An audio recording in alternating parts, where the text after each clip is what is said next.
नमस्कार जी, कैसे हो आप लोग? पढ़ाई कैसे चल रही है? देखो, अभी आप पढ़ने जा रहे हो दुनिया का सबसे सरल सब्जेक्ट राजस्थान का इतिहास। एक रोचक सब्जेक्ट जो आसानी से याद हो जाता है।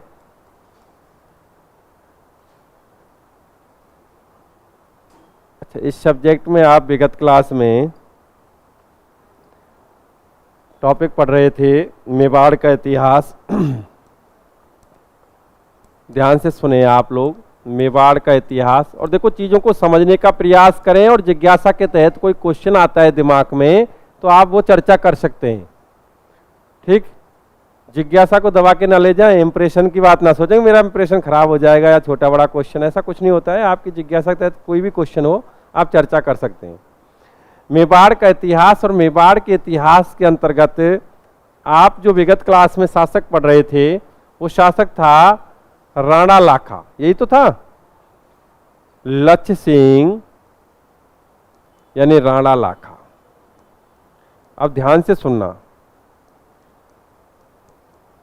इस शासक के बारे में जाना आपने, इससे रिलेटेड कुछ तत्वों को जाना, चाहे इसका नटनी का चबूतरा बनना हो इसके दौरान, या इसके संदर्भ में आपने हंसाबाई का विवाह देखा इसके साथ, या इसके अलावा इसने अपनी शपथ को पूरा करने के लिए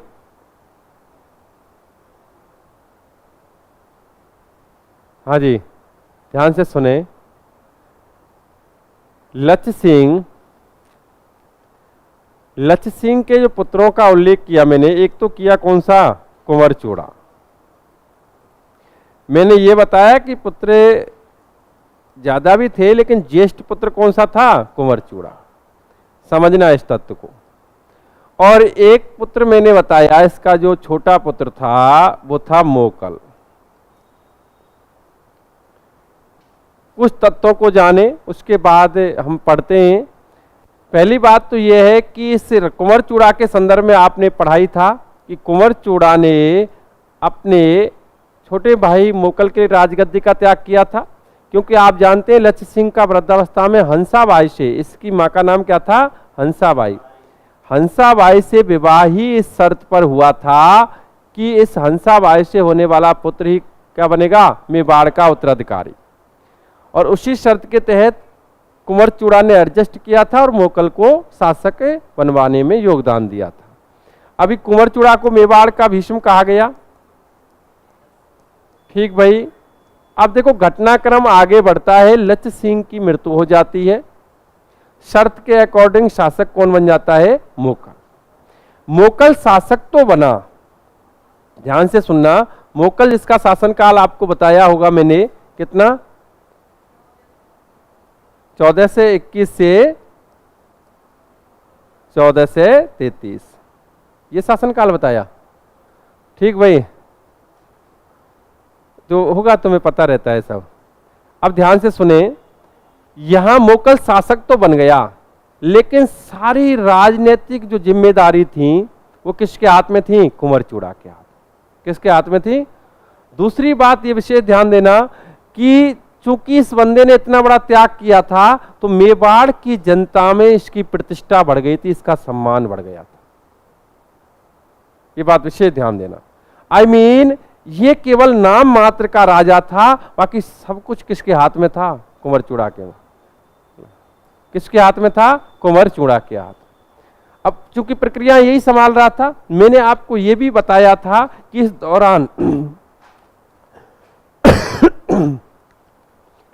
एक तत्व और बताया था कि यह निर्धारण हुआ था कि कुंवर चूड़ा चूंकि इतना बड़ा त्याग कर रहा है तो पैतृक रूप से इसको एक ठिकाना प्राप्त होगा, सलुम्बर ठिकाना। मेवाड़ का सबसे प्रतिष्ठित ठिकाना सलुम्बर ठिकाना माना जाएगा। चूड़ा या चूड़ा के भाई या उनके पुत्र या वंशज कह सकते हैं, वो सलुम्बर ठिकाने के ठिकानेदार होंगे और उनको चूड़ावत नाम से जाना जाएगा।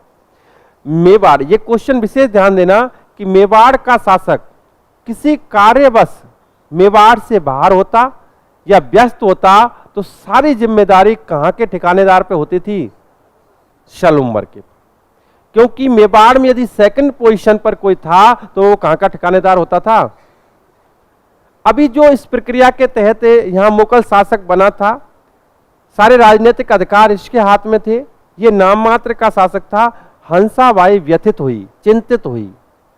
हंसाबाई को ये डर सताने लगा, औरत थोड़ा सा जल्दी विकार लाती है मन में कि कहीं ये इतना बड़ा प्रतिष्ठा भी इसने प्राप्त कर ली, कहीं ये मेरे बेटे की हत्या ना करवा दी।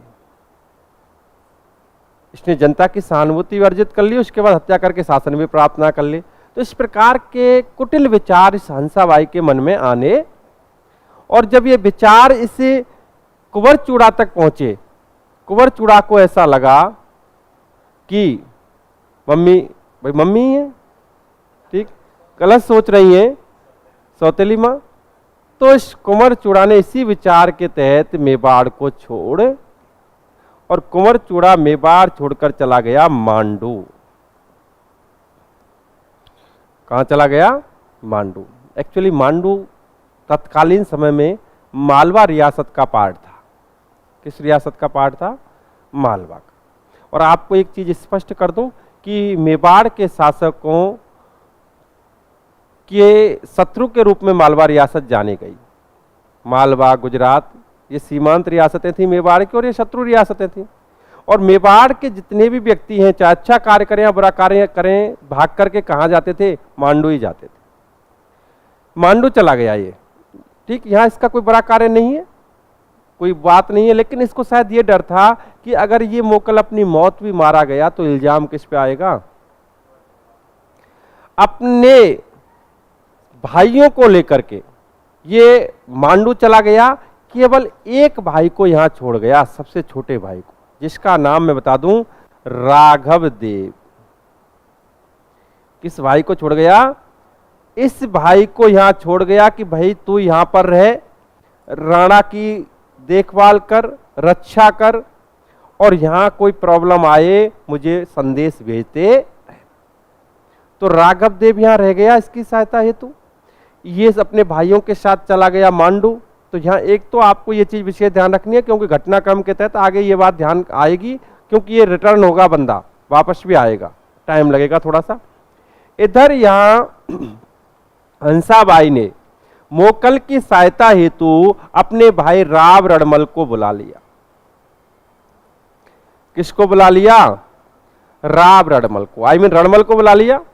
राव तो शब्द इसलिए यूज कर लिया क्योंकि आगे चल के रणमल भी शासक बना था। बुला लिया जी, मामा जी थे इसके, इसकी सहायता करने लगे। एक तथ्य और बता देता हूं मैं, मारवाड़ का ऐसा कौन सा शासक हुआ जिसका मेवाड़ और मारवाड़ दोनों जगह प्रभाव रहा? तो ध्यान रखना, ये रणमल ही हुआ। रणमल ने आगे चल करके, जब ये चूंकि यहां मुगल का सहयोग कर रहा था, यहां निश्चित रूप से एक प्रभावी व्यक्ति के रूप में था, तो इस रणमल ने आगे चल करके मेवाड़ के विश्वसनीय सामंतों की हत्या करवा करके अपने व्यक्ति नियुक्त करवाना प्रारंभ कर दिया था, और मेवाड़ में अपना प्रभाव स्थापित करना प्रारंभ कर दिया था। एक तो ये तथ्य। दूसरा तथ्य यह है कि इसी रणमल ने इस मोकल की सैन्य सहायता से, क्योंकि जब ये यहां पर था तो इस रणमल के पापा राव चूड़ा जो थे, उन्होंने मारवाड़ का उत्तराधिकारी बना दिया था अपने छोटे बेटे राव कान्हा को, जो आप मारवाड़ के इतिहास में पढ़ोगे। अब छोटे बेटे राव कान्हा को राजा बना दिया था, तो ये नाराज भी था वैसे भी कि मेरा नंबर था, पापा ने छोटे को सौंप दी सत्ता। इस बंदे ने, राव रणमल ने मोकल की सैन्य सहायता से मोकल की सेना लेके गयो, भैया हरायो, और मारवाड़ का भी राजा बन बैठा। अब मारवाड़ का भी राजा बना था ये, और इधर मेवाड़ में भी पूरा प्रभाव था। तो एक ऐसा व्यक्ति जिसका मेवाड़ और मारवाड़ दोनों जगह प्रभाव रहा, वो कौन? राव। ठीक, अब हम सीधा पॉइंट पे आते हैं जी। मोकल शासक, शासनकाल 21 से 33। अब इस मोकल से जुड़े हुए क्वेश्चन ध्यान से सुनना। मोकल से जुड़े हुए क्वेश्चन, बहुत ही सरल क्वेश्चन। इसने परमार शासक भोज द्वारा निर्मित त्रिभुवन नारायण मंदिर का जीर्णोद्धार करवाया, जिसे मैं यहाँ लिख देता हूँ, जिसे वर्तमान में समिद्धेश्वर मंदिर ऑब्लिक मोकल मंदिर कहते हैं। वर्तमान में इसे किस नाम से जाना जाता है? अच्छा, मैं कह रहा हूं कि चित्तौड़ दुर्ग में जब परमार शासकों का अधिकार रहा चित्तौड़ पर, उस दौरान परमार शासक भोज ने यहाँ एक मंदिर बनवाया था, त्रिभुवन नारायण मंदिर। क्योंकि वो नष्ट हो चुका था, जर्जर हो चुका था, खंडर के रूप में हो चुका था, अतः इसी मोकल ने उसका पुनर्निर्माण करवाया, उसका जीर्णोद्धार करवाया, उसकी मरम्मत करवाई, और इसी बाद में उसके क्या नाम से जाना गया? समिद्धेश्वर मंदिर या मोकल।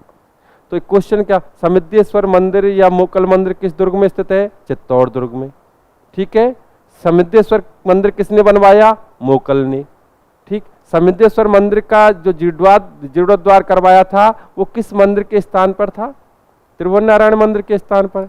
और त्रिभुवन नारायण मंदिर किसने बनवाया था? भोज ने। ठीक, ये चीज ध्यान रखना। इससे जुड़े हुए कुछ क्वेश्चन हैं, उनका ही उल्लेख कर रहा हूं। मोकल ने एक लिंगनाथ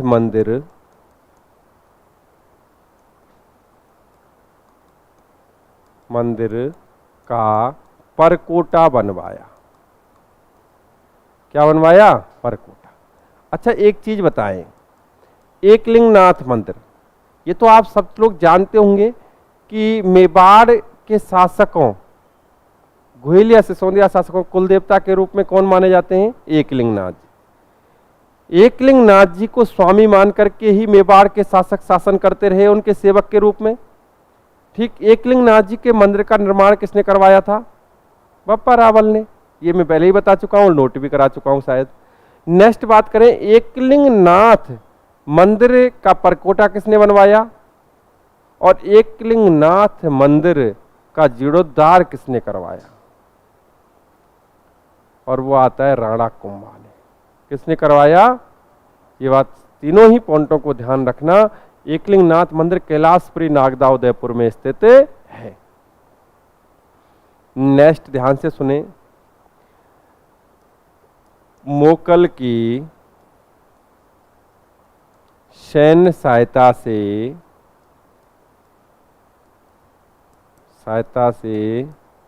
राव रणमल ने मारवाड़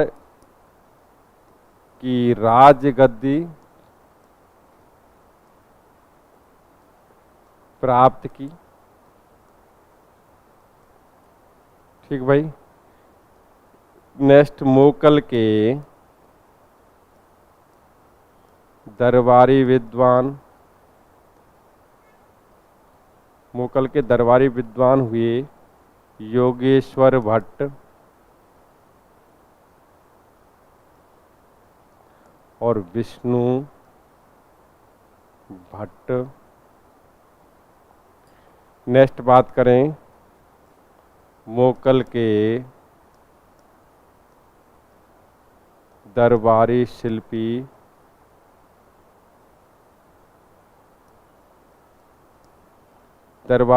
थे फना, मना और बीशल। ये भी अलग अलग ही नाम है। ये इसके दरबारी शिल्पी हुए। कुछ क्वेश्चन हैं जो मोकल से रिलेटेड है। नेक्स्ट बात करें, मोकल की हत्या जीलवाड़ा नामक स्थान पर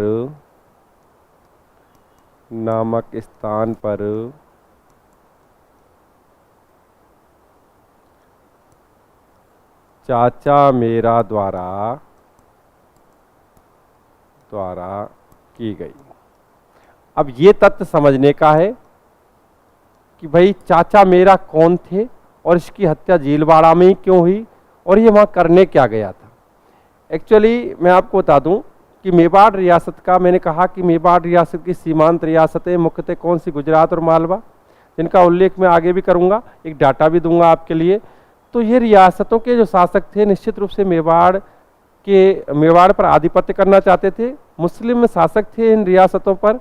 देखो एक रियासत और थी नागौर, ये भी मेवाड़ की शत्रु रियासत थी। नागौर रियासत पर भी मुस्लिम शासकों का अधिकार था। वैसे तो मैं बता दूं नागौर का तत्कालीन शासक फिरोज खां था। एक युद्ध भी पढ़ा जाता है, यूं तो एक रामपुरा का युद्ध 1428 में, जिस युद्ध में फिरोज खां आया था, अहमद शाह आया था गुजरात का राजा, और मुगल ने उन दोनों को पराजित भी किया था। ठीक भाई, बाकी की ध्यान से सुने। जो गुजरात का शासक था अहमद शाह, ध्यान से सुनना, वो इस मेवाड़ पर आक्रमण करने के लिए अपनी सेना सहित आगे बढ़ रहा था। गुजरात का शासक कौन? अहमद शाह। छोरे मुगल कौन को छोड़ा? अहमद शाह को। देखो ऑनलाइन स्टूडेंट को, अजय सिंह को गुड मॉर्निंग। हाँ जी, ध्यान से सुने। देखो मेरा बेटा एक लक्ष्य है, वो है कि हर बात, हर स्टूडेंट, जो निम्न स्टूडेंट है ना, उस तक भी मेरी बात पहुंचे। ठीक है, ऐसा नहीं है कि मेरा पैसा कमाना ही उद्देश्य हो। पैसा तो मुझे गवर्नमेंट जॉब से भी आ रहा है और रियल में भगवान ने इतना दिया है। 15 साल से अध्यापन करा रहा हूँ और सबसे बड़ी संस्थाओं में अध्यापन कराया तो पैसा खूब आया। लेकिन सबसे बड़ी बात है कि आप सभी तक मेरी बात पहुँच सके और सभी लोग अच्छा पढ़ सकें, यही उद्देश्य है। पैसा नहीं चाहिए, सेवा चल रही है ये तो आप एक तो ध्यान दिया करो एकाग्रता के साथ। आपका ध्यान नहीं है यहाँ, कहाँ है ये मुझे भी नहीं पता। ये जो आपका ये देखो, हम देखें ना, ये जो अवस्था होती है ना, युवावस्था, ये तूफानों झंझावतों की अवस्था होती है। इसमें अगर जो संभल जाए ना, वो निश्चित रूप से कहीं ना कहीं कामयाबी पा जाता है। तुम कहाँ खोए रहते हो, क्या हाँ तुम्हारा ध्यान रहता है, ये तुम्हें ही पता होगा। लेकिन मेरे हिसाब से ऐसा कोई भी सब्जेक्ट नहीं है जो कठिन हो, ऐसा कोई भी बेटा पूरा ध्यान यहाँ लगा तू ना, तू मत सोचे ज़्यादा, तेरी बहुत दिनों से सोच चल रही है, मत सोचे। ठीक है बेटा, और मेरे अलावा क्लास में मैंने ज़्यादा सोचे कर। मेरी क्लास में तो पूरा सुन, मैं बताऊं कि अब मैं बता ही दूंगा तुझे, पर मेरा मानना यह है कि आप लोग अपना थोड़ा सा एकाग्रता रखें और ध्यान से सुनें, चीज़ों को समझें। कोई चीज़ कठिन नहीं है। एक चीज़ आपकी स्टेज पे जब मैं था तो निश्चित रूप से हो सकता है कि मुझे भी ये कठिन लगती हूँ, लेकिन मेरे विचारों के तहत मैंने इस बात को माना कि चीज़ें सरल हैं। और अगर आप मेरा बैकग्राउंड देखेंगे और पता चलेगा मैं किस सब्जेक्ट से एमए किया, किस सब्जेक्ट से, हिस्ट्री से मैंने बाद में किया, पहले इंग्लिश से किया, ज्योग्राफी से एमए किया, लेकिन रियल फैक्ट ये है कि मेरी रुचि इसमें है। मेरे विचार ऐसे थे कि मुझे याद होती है, तो आज कंडीशन है कि मैं याद कर लेता हूँ और मुझे आसानी से याद हो जाता है। पढ़ाता हूँ, लगातार पढ़ा रहा हूँ। आप भी यही विचार अपने मन में लाएं। ये राणा लाखा का छोरा था मुगल, किसका छोरा था? तो बेटा ये अहमद शाह बीच में कहाँ से आया? पूरा ध्यान लगाओ। आप घर वालों के साथ धोखा मत दो। जिंदगी में ध्यान रखना, यदि आपका कोई सच्चा साथी है और आपका कोई सच्चा शुभचिंतक है तो वो है आपके माँ बाप। माँ बाप, अगर माँ बाप कुछ भी कहते हैं ना तो वो आपके हित के लिए कहते हैं। मात्र जीवन में 3 ही व्यक्ति ऐसे होते हैं जो आप जब आगे बढ़ते हो ना तो उन्हें खुशी मिलती है। बाकी कोई रिलेशन, कोई ऐसा कोई नहीं है जिससे खुशी मिलती हो। केवल एक तो माँ बाप हैं और एक गुरु। रियल फैक्ट है। ठीक है, आज मैं कल एक शादी में गया था, एक स्टूडेंट आया जिसका फर्स्ट ग्रेड में सिलेक्शन हो गया। जब मुझसे आकर के उसने नमस्कार की, बातें की, तो हमें गर्व हुआ। ठीक, कि सर मेरा सिलेक्शन हो गया था, आपसे मिशन में पढ़ा था मैं। तो ये चीज़ें बड़े हमें गौरवान्वित करती हैं, हमें खुशी देती हैं और माँ बाप को भी खुशी देती हैं। कि हमारा बेटा, अब माँ बाप चाहे किसान है चाहे कोई छोटी नौकरी का है, लेकिन बड़ी नौकरी में बेटा जाता है ना तो बड़ा गर्व होता है, वो मेरा छोरा IAS हो गया, तो मेरा छोरा RAS हो गया। तो आप लोग सोचें, उनकी बातों को कभी इग्नोर ना करें और उनके साथ धोखा ना करें। पढ़ने आते हैं, पढ़ाई करें, मन से पढ़ाई करें, ठीक। और मैं आपको लिख करके दे रहा हूँ, कामयाब होने के बाद जो चीज़ें आप इस समय अपनाते हो ना, वो कामयाब होने के बाद आपके पास चलकर आएंगी। और जब उन चीज़ों को एंजॉय करोगे ना, तब जीवन का अलग ही उद्देश्य निकले। और अब एक अपने अमूल्य कीमती टाइम को आप स्पेंड कर रहे हो, वैसे ही ध्यान लगा करके लगा पूरा यहाँ। एक्चुअली अहमद शाह जो गुजरात का राजा था, वो मेवाड़ पर आक्रमण करने आ रहा था। उसका सामना करने के लिए कौन जाता है? मोकल। मोकल के सहयोगी भी होते हैं, ठीक भाई। और इस दौरान राणा कुंभा भी था, इसका छोरा भी साथ में था। और जीलवाड़ा नामक स्थान पर अपना ये टेंट लगा देते हैं, सेना डटी होती है। उस शिविर में कुंभा भी था और भी सहयोगी थे, ठीक भाई। यहाँ इसी दौरान चाचा मेरा तो एक तरह से अब जब तक ये काम नहीं किया है तब तक तो सहयोगी ही है। चाचा मेरा धोखे से इसकी हत्या कर देते और उनका साथ देता है एक सामंत महपा पवार। एक सामंत था महपा पवार, वो भी साथ देता है इनका। अब चाचा मेरा कौन थे?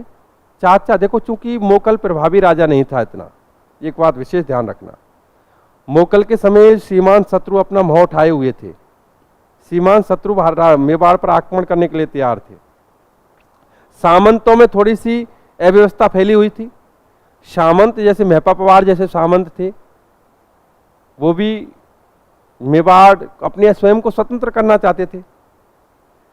और गृह क्लेश भी, ये घर के ही तो बंदे थे जो गृह क्लेश की उत्पत्ति उत्पन्न कर रहे थे, ठीक भाई। ये लोग भी स्थिति का लाभ उठाना चाह रहे थे। तो मोकल इतना प्रभावी राजा नहीं था।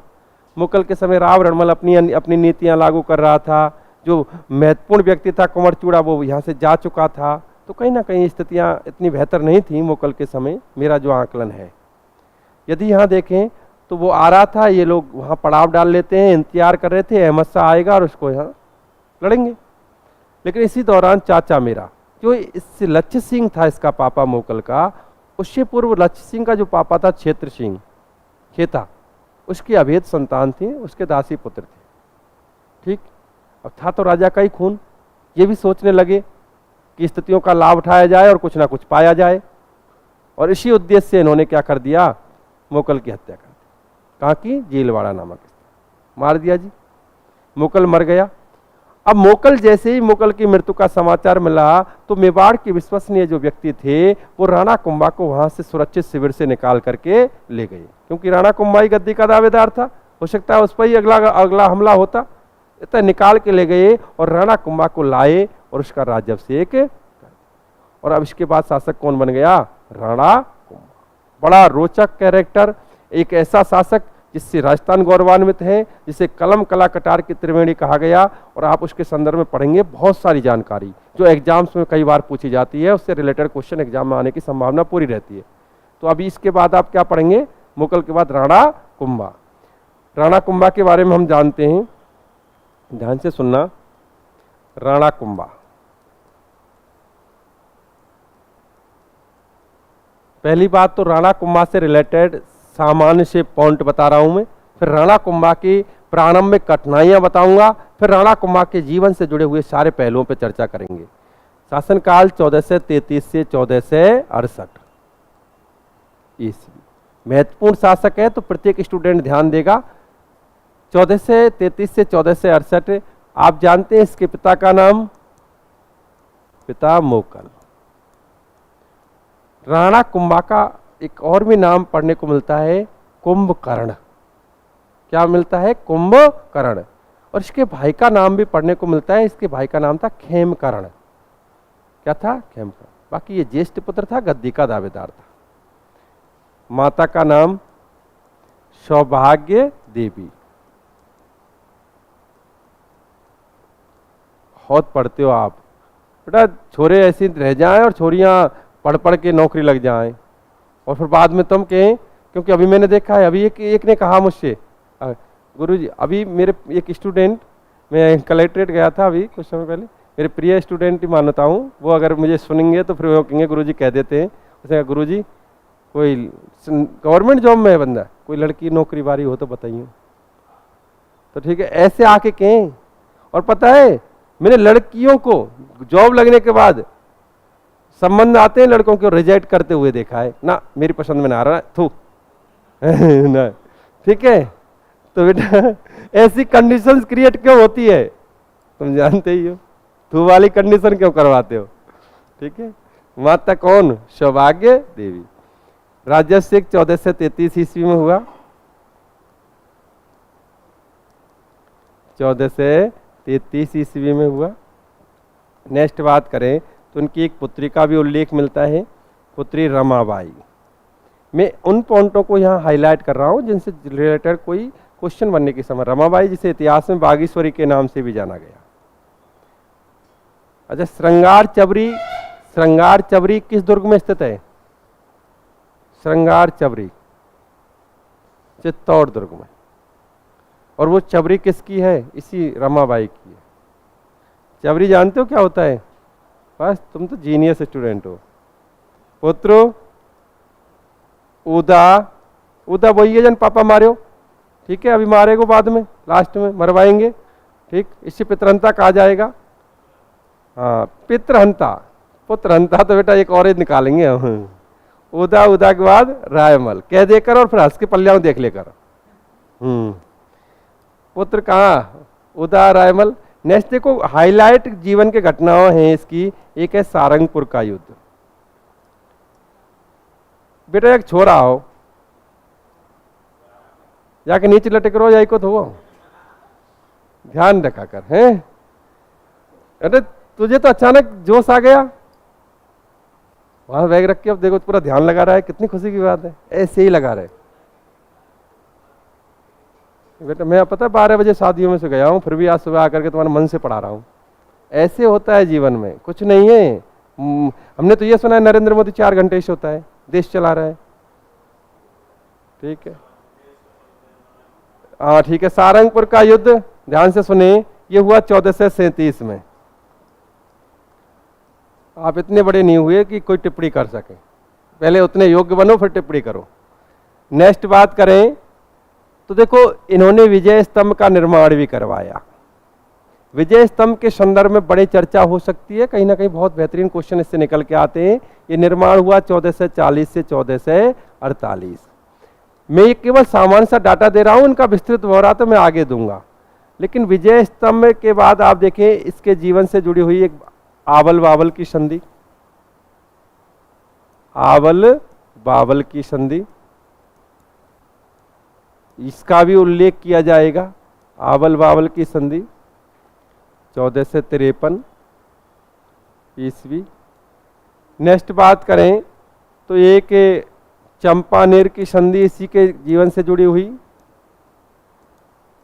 चंपानेर की संधि 1456 ईस्वी। और इसकी मृत्यु की बात करें तो मृत्यु हुई 1468 में, ठीक भाई। अब उदा ने किया, इसकी हत्या की, किस परिस्थिति में की, ऐसी कंडीशन क्या थी जो उसे हत्या करनी पड़ी, और हत्या करके क्या करे हुआ ने, तो ये सारी चीजें तो मैं बताऊंगा विस्तृत डाटा के तहत। लेकिन अभी हम पढ़ेंगे, ये तो केवल सामान्य सा डाटा था, अभी हम जो पढ़ेंगे वो पढ़ेंगे राणा कुंभा की, राणा कुंभा की प्रारंभिक कठिनाइयां। प्रारंभिक, ये आपकी माध्यमिक शिक्षा बोर्ड किताब में दे रखी हैं, प्रारंभिक कठिनाइयां। आई मीन राणा कुंभा जब जिन परिस्थितियों में शासक बना, पापा जी की हत्या कर दी गई, आंतरिक पारिवारिक कलेश व्याप्त था, सामंत स्वतंत्र होने का प्रयास कर रहे थे, सीमा शत्रु फन उठाए थे, आक्रमण करने के लिए थे। तो ये कठिनाइयां जो थी वो कौन सी थी, और इन कठिनाइयों से ये बंदा कैसे निपटेगा और एक अच्छे शासक के रूप में स्थापित होगा, उसके अलावा एक अच्छा शासन करेगा, उन सारे पहलुओं पर चर्चा होगी। देखो, प्रारंभिक कठिनाइयों में पहली कठिनाई जो थी वो थी मेवाड़ 2 गुटों में बट गया था। कितने गुटों में बट गया था? 2 गुटों में। एक तो था चाचा मेरा और मेहपा पवार, मेहपा पवार, ये गुट था। ठीक भाई, इनके लोग, इनके साथ प्रत्यक्ष अप्रत्यक्ष रूप से कुछ लोग जुड़ गए थे। और दूसरा गुट था कुंभा के समर्थकों का। अब एक चीज विशेष ध्यान रखना, कुंभा के समर्थकों में राव रड़मल भी था, राघवदेव भी था। राघवदेव कौन? कुंवरचूड़ा का छोटा भाई। उसके अलावा और भी जो सामंत जन थे सभी थे। अब दो गुटों में बढ़ चुका था मेवाड़। दूसरी समस्या, अव्यवस्था का लाभ उठाकर, अव्यवस्था का लाभ उठाकर सामंत स्वतंत्र होना चाहते थे, होना चाहते थे। मैंने बताया अभी कि मेहपा पवार जैसे सामंत, कुछ ऐसे सामंत थे जो प्रत्यक्ष रूप से नहीं आ रहे थे, लेकिन चूंकि व्यवस्थाएं खराब हो रही थी तो वो इस अव्यवस्था का लाभ उठा करके क्या होना चाहते थे? स्वतंत्र होना चाहते थे, अपने स्वतंत्र राज्य की स्थापना करना चाहते थे। तो इस प्रकार की कंडीशंस हो गई थी। तीसरी समस्या थी, 3 समस्याएं बताई गई हैं, नागौर, मालवा और गुजरात के मुस्लिम शासक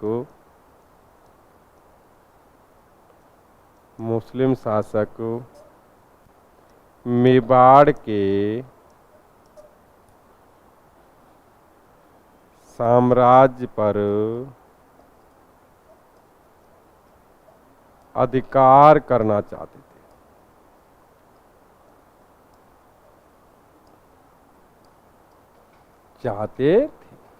अर्थात जो ये, वैसे आप इंडियन हिस्ट्री गोपीनाथ शर्मा की किताब पढ़ते हो तो गोपीनाथ शर्मा जी ने एक विश्लेषण किया है।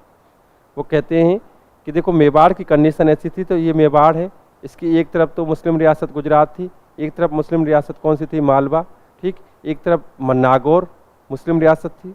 अब आप देखें तो इन मुस्लिम रियासतों से घिरा हुआ था। ये एक हिंदू शासक को, कुंभा एक हिंदू शासक हुआ, प्रभावी शासक हुआ। राणा सांगा भी ऐसा ही शासक हुआ, जिसके संदर्भ में भी यही चर्चा आएगी। तो इन शासकों को ये बर्दाश्त नहीं कर पाते थे और इसी क्रम में ईर्ष्यावश दोनों के मध्य क्या होते थे? संघर्ष होते थे। तो ये मुस्लिम शासक जो थे, ये मेवाड़ के साम्राज्य को अधिकृत करना चाहते थे, मेवाड़ के साम्राज्य के बहुत बड़े भूभाग को अपने में मिलाना चाहते थे। और इसीलिए इन राजाओं ने, मुस्लिम राजाओं ने क्या किए? मेवाड़ पर आक्रमण किए और संघर्ष हुए, जिसमें सांगा के समय बड़े संघर्ष आप पढ़ते हो, कई सारे युद्धों का उल्लेख होता है। कुंभा के समय भी एक सारंगपुर का युद्ध बड़ा युद्ध है। बाकी के संघर्ष तो गुजरात के राजा से भी हुए। ठीक, गुजरात के राजाओं का तो ये वैमनस्य रहा था कि सांगा के समय अपने जानवरों का नाम सांगा रख लिया था उन्होंने। ठीक, कोई बात नहीं। तो ये समस्याएं, अब देखो इन समस्याओं का आकलन करो आप। इनमें से कुछ समस्याएं बाह्य समस्याएं हैं और कुछ समस्याएं आंतरिक समस्याएं। यहां आप देखें मेवाड़ 2 गुटों में बट गया था। ये बाह्य समस्या थी क्या आंतरिक समस्या थी? अपने राज्य की समस्या थी, अपने राज्य की तो समस्या थी, आंतरिक समस्या हुई। अव्यवस्था का लाभ उठाकर सामंत स्वतंत्र होना चाहते थे, बाह्य थी या आंतरिक थी? आंतरिक की, अपने राज्य की समस्या है। सामंत अपने ही तो थे। मुस्लिम शासक मालवा, गुजरात और नागौर मुस्लिम शासक स्वतंत्र मेवाड़ पर अधिकार करना चाहते थे, ये आंतरिक हुई या बाह्य हुई? ये बाह्य समस्या है। अच्छा, कोई भी अगर आगे आदमी अगर समस्याओं के निराकरण करेगा या आगे बढ़ेगा तो पहले आंतरिक समस्याओं से निपटेगा या बाह्य समस्याओं से?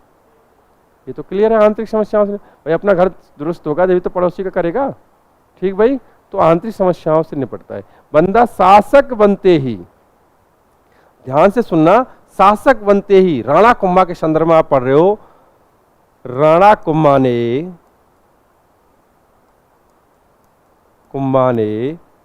शासक बनते ही राव रड़मल और राघव देव के नेतृत्व में, राघव देव कौन?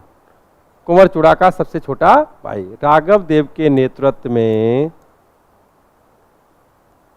सेना भेजकर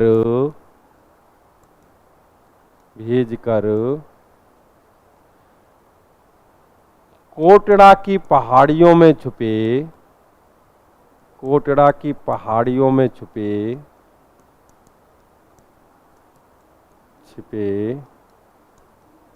चाचा मेरा की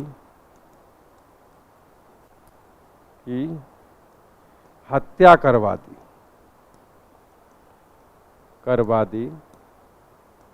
और महपा पवार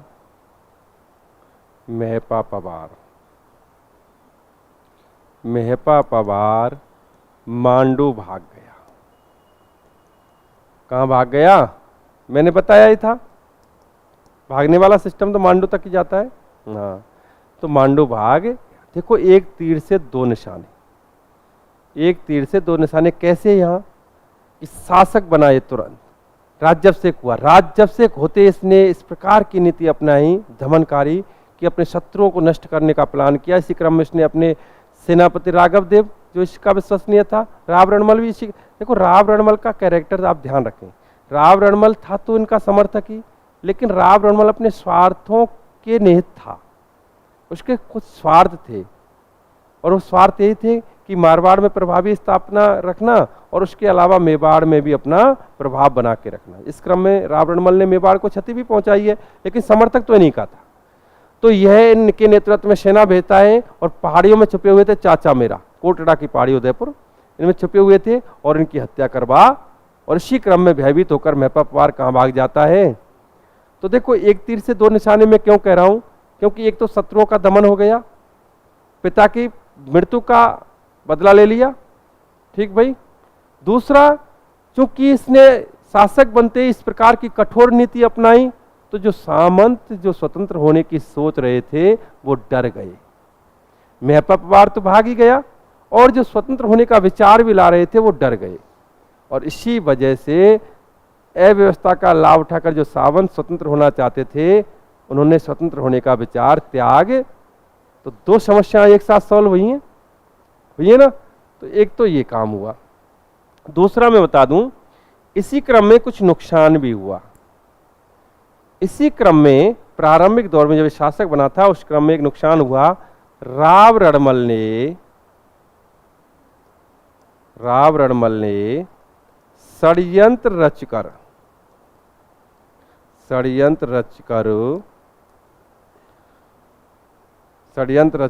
राघव देव की हत्या करवा दी। किसकी हत्या करवा दी? राघव देव की हत्या करवा दी। ठीक भाई, राघव देव की हत्या करवा दी। अब राघव देव की हत्या करवाने का कारण क्या था? देखो, ये घटनाक्रम उसी दौरान का है।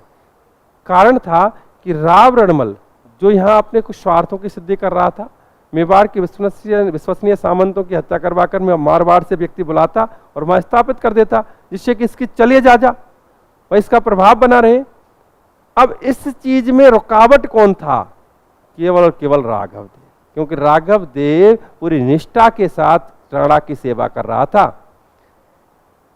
कुंवर चूड़ा का सबसे छोटा भाई। इस राव रणमल ने सोचा कि यार इसी को खत्म कर देता हूं। राव रणमल ने इसकी षड्यंत्र रच की हत्या करवा दी, मरवा दिया। अब चूंकि राघव देव की हत्या हुई और अपने भाई की हत्या मृत्यु का समाचार सुना, तो कुंवर चूड़ा मांडू से वापस आ गया। या ये बताया जाता है कि कुंभा जो था वो राव रणमल की नीतियों से अवगत हो गया था, पता चल गया था कि राव रणमल गलत नीतियां अपना रहा है। अतः कुंभा ने संदेश भिजवाया और कुंवर चूड़ा को वापस बुलवा। दोनों में से एक कारण हो सकता है, लेकिन कारण हो गया कोई भी, कुंवर चूड़ा मेवाड़ आ गया और कुंवर चूड़ा को जिम्मेदारी दी किसको मारने की? राव रणमल। और आप पढ़ेंगे अभी, राणा कुंभा के कहने पर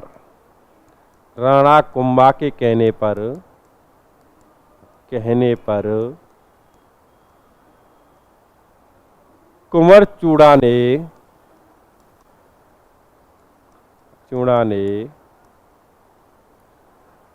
राव रणमल की प्रेम का, देख लियो लाला, प्रेम का भारमली की सहायता से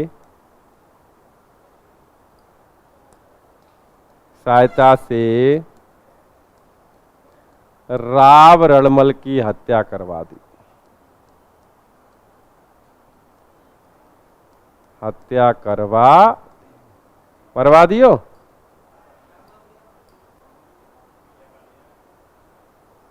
अब मैं देखो बता दूं कैसे क्या हुआ था। एक्चुअली भारमली इस राव रणमल की प्रेम का थी। कुंवर चूड़ा ने इसको प्रलोभन दिया, कुंवर चूड़ा ने इसे अपनी तरफ मिला लिया, और बताया जाता है कि इस भारमली ने ही षड्यंत्र के तहत इसके खाद्य पदार्थ में कुछ मिला दिया या कुछ भी जो भी है, और इसकी हत्या। तो ये किसके द्वारा करवाया गया काम था? कुंवर चूड़ा के द्वारा। और किसने किया, अंजाम दिया था? भारमली ने। मर गया कौन? रावण। अब आंतरिक समस्याएं पूरी तरह से समाप्त। इसमें नुकसान क्या हुआ? नुकसान हुआ राघवदेव की मृत्यु, यही तो हुआ। बाकी आंतरिक समस्याएं समाप्त हो गई। अब क्या समस्या आएंगी? बाह्य कठिनाइयां। अब देखो ये युद्ध करेगा, इसी क्रम में आगे चल के सारंगपुर का युद्ध भी होगा और भी घटनाक्रम आएंगे, ठीक भाई। लेकिन इसने आंतरिक समस्याओं से पूर्णतः छुटकारा पा लिया। लेकिन इसी क्रम में हाँ आप भी देखेंगे कि कुंवर चूड़ा आगे चल करके मंडोर पर भी अधिकार कर लेता है। इससे राव रणमल का पुत्र होता है रावजोधा, जो भाग करके कहां शरण लेता है?